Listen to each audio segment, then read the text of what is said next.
Alright, what's going on everybody? I'm back today with another video. We will be discussing Kaiju number 8 chapter 56, and before we begin, our boy is back. Kaiju number 10 is back. I have missed him. I have always said he has been a heavy hitter. My opinions on him have changed now that Kaiju number 9 has this monumental upgrade, but Kaiju number 10, I rocked with him from the very beginning. I rocked with him through like chapter 48, 50, something like that.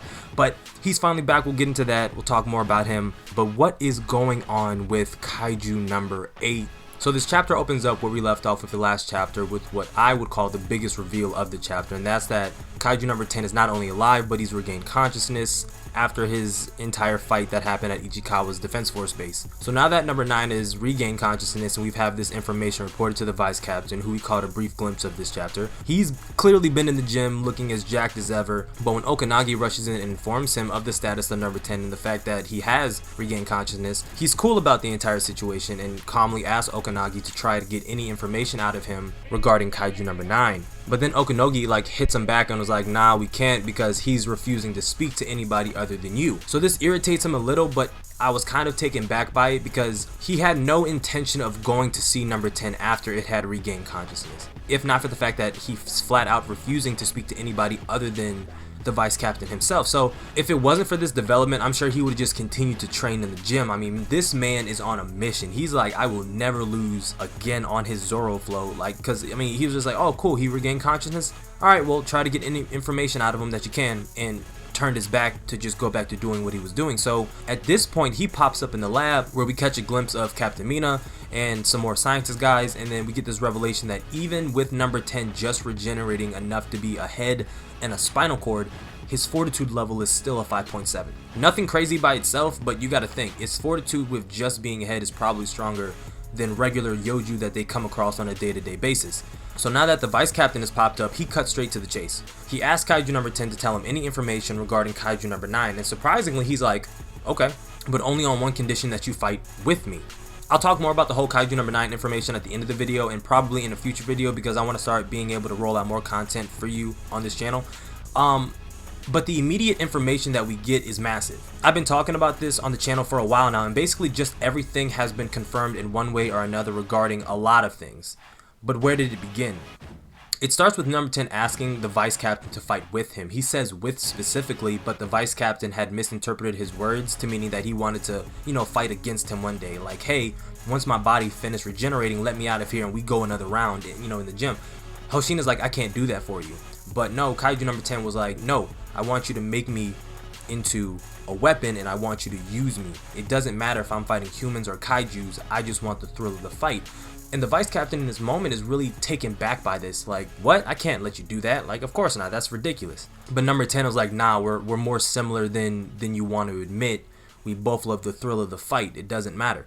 So after thinking it over for a bit, the Vice Captain was like, all right, I can do that for you, and agrees to allow the Defense Force to turn number 10 into a weapon that he can use. His own numbered weapon, and the first of the Vice Captains to be confirmed with a numbered weapon, alright? We don't even know what Captain Mina's numbered weapon is, and she's the captain of the 3rd Division, so for Hoshina's numbered weapon to be, at least verbally confirmed, and we have an idea of what it can potentially do, is pretty big. But I'm kind of curious as to what weapon Mina will possess. Is it going to be something like Captain Arumi's numbered weapon, where it's more biological in nature, or is she going to have like an Isayo type of numbered weapon where it's just all out heavy hitter?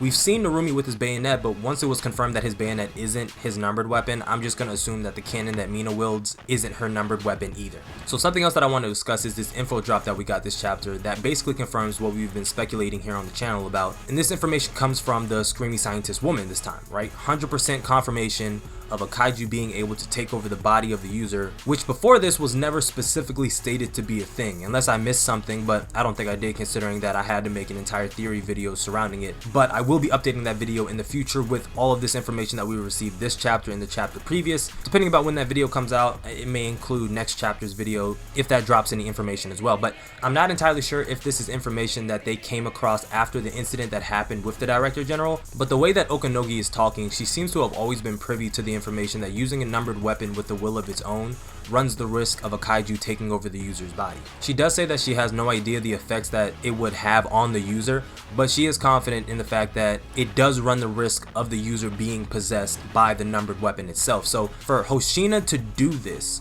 is a massive undertaking, okay? Because there might be a reason why we haven't seen a vice captain with a numbered weapon. This might be completely out of protocol for him to take number 10 and make him into a numbered weapon in and of itself, right? And I think what constitutes a numbered weapon is just the fact that they have a will of their own. So it just makes sense that this would be a thing. Hoshina might not have the training to withstand the strain that is going to be placed on his body, but this is the only way that they're going to be able to get the information. So if he doesn't do it, then they learn nothing about number 9. So I mean, in theory, you could make him into a numbered weapon and then just put him away. It's not like he's going to run off after you make him into a couple of dual swords. So yeah, make him into a weapon, get your information, and then you shelve him if you have to. I don't think that's going to be the case, but you could do it. The last part that I really want to talk about is this whole situation involving Daikaiju and being created by them, alright? Who is them and why did they create the Daikaiju? What is their goal? Are they a science experiment that's run amok and broke out? Is this a strategy ploy to place kaiju in a rival country and hope that they cause enough havoc to take down their enemy? I'm less inclined to believe that this was a strategic ploy to place them in a country to take them down from the inside. I was about to actually spoil something, a plotline of a very popular series, but I caught myself, so don't worry about it. That has that exact plotline. Anyway, I don't think it's that, mainly because of how quick number 10 was to just flip on a dime and just give away information. If this was a true attempt to infiltrate a country and keep everything under wraps, I would assume you would just create Daikaiju that couldn't speak, right? Of the many Daikaiju that we've seen from the past. They would have just continuously pumped out just regular Daikaiju instead of these new humanoid Daikaiju. So again, so they probably just escaped. I think they're just running amok. Do I believe that they're aliens? Have I updated that? I don't know. But I've rambled on long enough. If you made it to the end, thank you. If you are new, go plus ultra and smash that subscribe button. Let me know you rock with the content that I put out on the channel. Like the video if you like the video, dislike the video if you dislike the video. Comment on the video your thoughts about what you think is going on and how you think this is going to play out. What type of weapon do you think that number 10 is going to be made in? And what do you think Kafka is going to be doing in this whole situation, right? He's left in the defense force, but nobody really trusts him. Or they trust him less than they already did, so they don't trust him. I don't know. I don't know how that's going to impact him. And subscribe if you're brand new. Like always, until next time, I'm out.